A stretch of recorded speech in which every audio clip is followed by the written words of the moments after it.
Ganda. Yeah. So, yes, Snatch, the snatch. profile, the contour, and the proportion.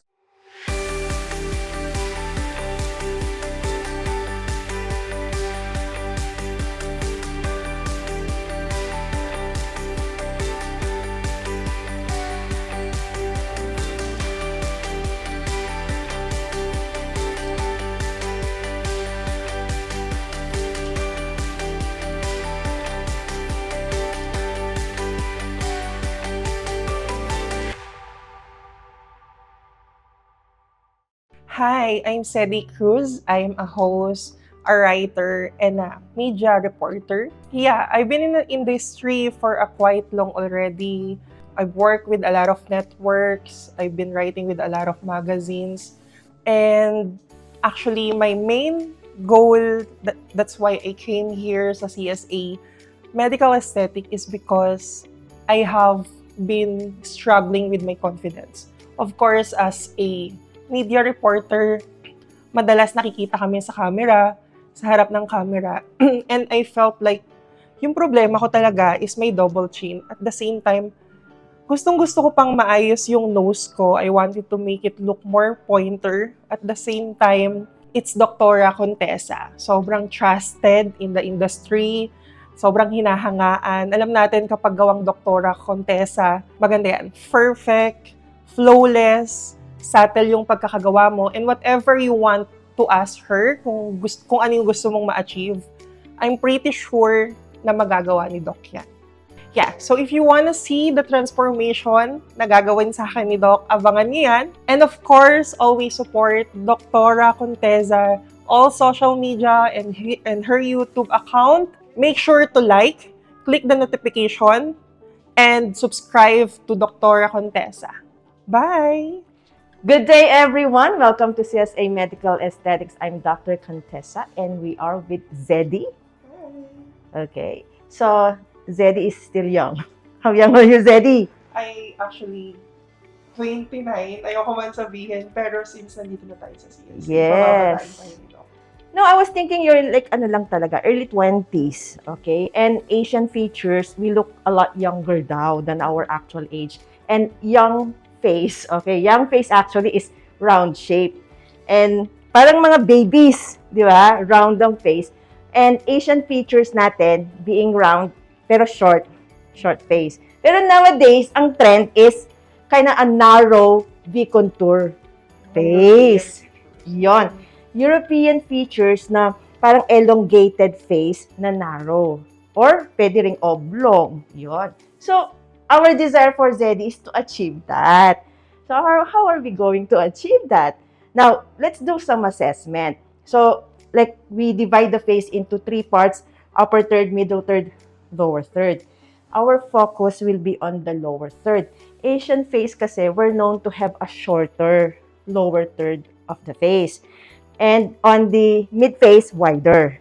So, if you look at the lower third, we do a measurement. For example, we start with the chin part. Sa chin part, we check on the so-called Ricketts E-line. So, tip of nose to the lower lip to that and the chin part anterior. So, there's a little bit of a gap. So, it didn't reach the Ricketts E-line. Another measurement, the vertical dimension. I follow the 1:2 ratio. So, we have ratios. So, here, ideally, 1 inch 2 inches. So, medyo deficient ng ilan ba? 3 linya doon. So, we wanna improve that. Hindi ka nag-iisa, Zedi. Majority ng Asian face talagang short tayo dito. Even I had chin improvement also. I did also an injection on my chin. Now, because we have this shorter chin, sometimes we see the tissues here, yung submental bulge here. So, we can elongate the chin. So, if you elongate the chin, parang ni-stretch mo yung face mo vertically, also narrowing it. So, we will elongate it and anteriorly project it. Then, you hide this under chin. Okay? And, part of the chin profile or the so-called face profile is also the nose. So, Zedi, you have a beautiful nose. Thank you. Okay? So, we'll just do an enhancement. We'll increase the height and also project the columella so it can narrow the sides of the nose. So, face profile, your nose, you have good lips na. Okay? Then the chin and jawline. There you go. With the jawline contour, so let's measure the bigonial width. Ito na, yung width nitong area ng ating angle of the mandible. So, can you bite for me? So, we have a strong chewing muscle. So, we will also narrow this part via injecting botulinum toxin on the masseter para mag-narrow. And then, doon sa front nitong part ng dinojotox natin, we call jowl area. So, we can also reduce this para mag-slim talaga. So, narrowing this, then kind of elongating, yun na yun. Tawag sa Pinoy, hugis bigas. Okay? Snatch treatment. So, I'll start with the procedure, the masseter borders first. So, this is the superior border. And then the anterior bite for me. Okay? Or where your antegonial notch is. And then inferior and posterior. So, this is the area that we will work on for our Jotox. I'll just make a marking of 1 centimeter to this part. This is a no-go zone for me to avoid the risorius muscle. So, I'll make 3 injection points. Usually, I start with like a 25 to 30 units per side, okay, for our botulinum toxin here. So, this is the first part of the so-called V contour. And then, we'll also work on the chin. Since we said that we want to elongate, we'll work on the chin apex, this part. And the so-called parasymphysis area. And then, we'll draw a vertical line. We'll also inject into these circles here. These are the injection points. Ayan, markings lang yan, Zeddy. And then, I'll add the V-contour threads. We'll make a so-called ladder pattern here. And I can combine with my mesh technique like this to really strengthen this part here. And take note, PDO also is lipolytic, about 20 to 25%. And we can also add on the posterior here, like a ladder pattern there. And we want to hide this submental area here. We'll make ladder patterns here. And I love doing the so-called mesh. Mesh is like parang tic-tac-toe or cross-hatching. So same thing with the other side. We'll continue with just doing the markings. So this is for the masseter bite. There you go. This is the antegonial notch, inferior and posterior, and 1 cm. There you go. To avoid the risorius, we'll make 3 injection points and our ladder pattern. I had mentioned a while ago the nose profile. Okay, so we'll also improve the height here. This is nasofrontal to this rhinion, to this supratip break, and to the columella part. So we'll just have a 1 entry point here. Yan, exciting. So we want to narrow kasi yung alar width should be within the intercanthal width. So kailangan din nating manarrow yan. Actually, with the narrowing, we can include the so-called alar tox. Okay? So we wanted the chin to be within this so-called alar width here. Okay? So dapat ang chin natin within this so-called alar width. And you have a narrow lip area. Okay, ready na? Exciting! So that's the assessment and marking of the treatment regions. Then we'll just proceed with the procedure. I'll start with the nose region. Okay, disinfect please. So a while ago, we cleansed the skin. We left the numbing cream. And then right now, we're doing the treatment. Okay, I'll pinch this and a tiny prick. Inhale, exhale, Z. So this is just the lidocaine. I understand there's a sensation of parang sting sensation because of the lidocaine. Okay, and then we have the lidocaine here plus the PDO thread loaded in the cannula. So what I'm gonna do is insert at the entry point, and then while pushing the cannula with the PDO, I'll also infuse the lidocaine here, or the so-called tumescent anesthesia here. So we'll just push that, and actually I'm creating a space. So we're targeting the so-called layer 4 of our nose region. Okay, so together with the anesthesia, there. Then we'll just continue with our PDO polydioxanone threads. I'm using the Wyco PDO thread, this one here. So we can use 6, 8, 10, depending on the needed height and depending on the so-called needed improvement of the frontonasal angle. Okay. There you go. We'll just continue doing this. Then after that, we'll proceed with the columella part. You're good, Zed? Zeddy? Yeah. So actually, the nose bridge, if you project it, it will also have that effect of narrowing of the face. O yun, kasama na yung narrowing of face. Then we'll go with our columella. So this is the columella part. We'll infuse lidocaine into the so-called intracrural space. So I'll push a lidocaine. Normal to feel pressure there. It's kind of like a dental anesthesia also. So some pressure, and then we'll use the PDO short ones. Then we'll just use 2 pieces here. Said still good. Okay. Yan ang treatment na non-surgical nose enhancement. Okay. Then we're done with the nose. I can do the chin right now. So I'm using a high G prime hyaluronic filler, high molecular weight, large particle size. I'll start with the center or the chin apex onto the bone. So Zed already had a 1 cc of filler, so we can still add. There are cases that we need more than 1 cc or more than 1 syringe, depending on the anatomy of the face. That's why we do measurements, we follow ratios, proportions. So we want to balance everything. So I'm just onto the bone, the so-called symphysis menti. Now let me also add to the parasymphysis area. Okay. So if you can start with 0.5 in the center, and then on the parasymphysis you can put 0.25 there.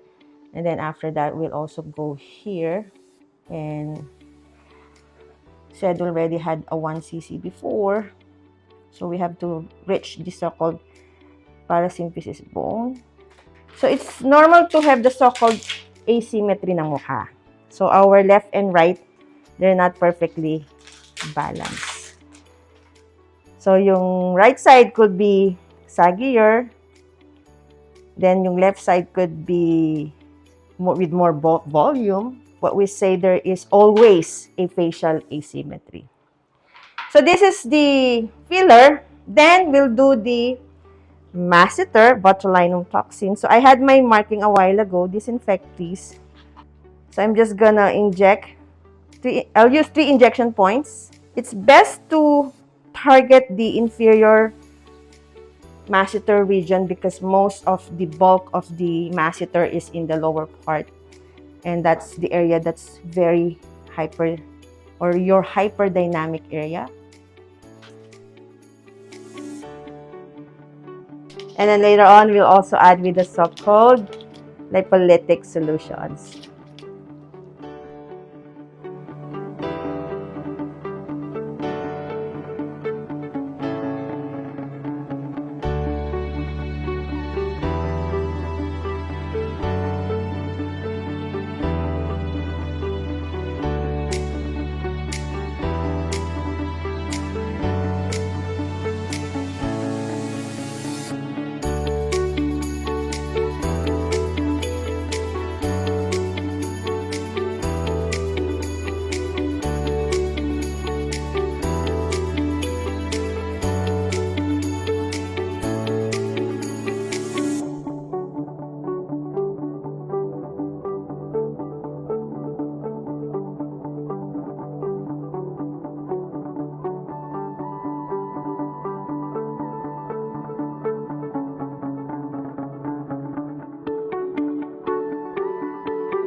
Procedure. I'll just do a so-called pinching. Okay, pinch. This is Ehler Tox. Okay, tiny prick. I understand the feeling. And last one. There you go, Zeddy. We've done multiple procedure. So let's show the result to Zeddy when we return.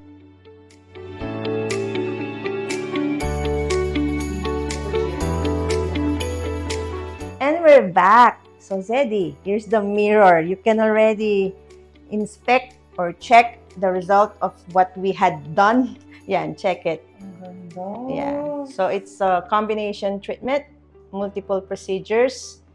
We did the non-surgical nose enhancement.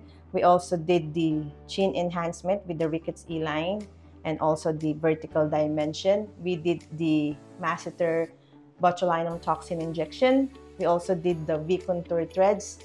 Tapos mag-a-add na lang tayo ng mga mesotherapy, okay, for further reduction ng mga fat tissues. So how was it? Parang subtle yung pagkakagawa. Sorry, medyo manhid yung... Yes, it's understandable. Yeah. Pero if I can express sa face ko, sobrang ako pa rin Yes. to. Pero enhance, tsaka more Enhance. improve yung face ko. Ang ganda. Yes, Snatch. the profile, the contour, and the proportions, upper third, middle third, lower third. So we improve the vertical dimension of the chin.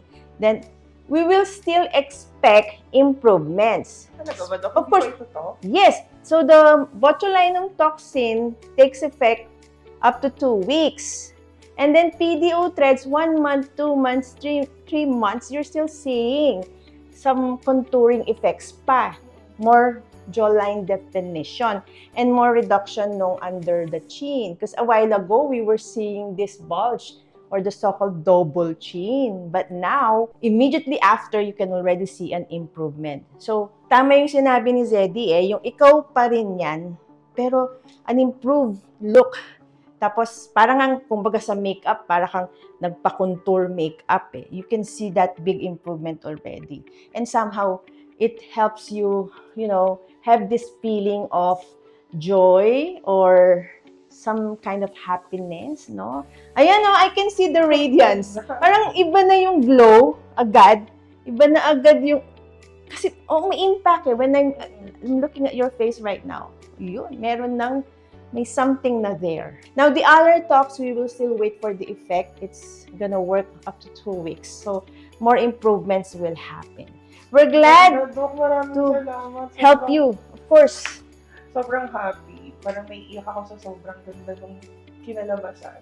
I was hesitant at first. Sabi ko, Totally understand. Sabi ko, what if hindi na yung... Kasi syempre, nakikita na nila ako in front Right. of the cover. Alam na nila yung history ng mukha ko. Yeah. Sabi ko, what if magbago yung mukha ko, baka maraming wash and all, hindi na ikaw yan, ganyan. Right. Pero when I see it right now, I felt like sobrang, ako pa rin to. Ang ganda Yeah. lang. Yes. So, mas ma-appreciate lang nila. Right. And over time, you'll still see more improvement. Thank you so much, Zeddy, for Maraming trusting salamat. us. Kaba lang, actually. Kaba lang yung Yes. nararamdaman ko kapag gumaganon-ganon ako. Pero yung pakiramdam na may pumapasok sa mukha ko, wala akong naramdaman Yeah. na gano'n. Praise God. And that's the goal. As much as possible, we want you to feel comfortable and make the procedure very tolerable. Thank you. Maraming salamat. Thank you. We're glad to help and thank you for the trust. Okay, so if you have any questions, you may email us at csaskinclinic@yahoo.com, our FB page, CSA Medical Aesthetics, Instagram, CSA Medical Aesthetics. Si Zeddy, meron din mga social media accounts. Please follow me on my social media. It's Zeddy.Cruz, Instagram, Facebook, and YouTube. Maraming salamat. So we po. can see the improvements pa ni Zeddy. Yan, our clinic is located here at the Infinity Shop, Pulong Maragol, Angeles City. Contact number 0933-860-9193 or 0917-504-4268. Thank you so much for watching our videos. God bless you all. When it comes to natural beauty, you can trust the CSA Medical Aesthetics.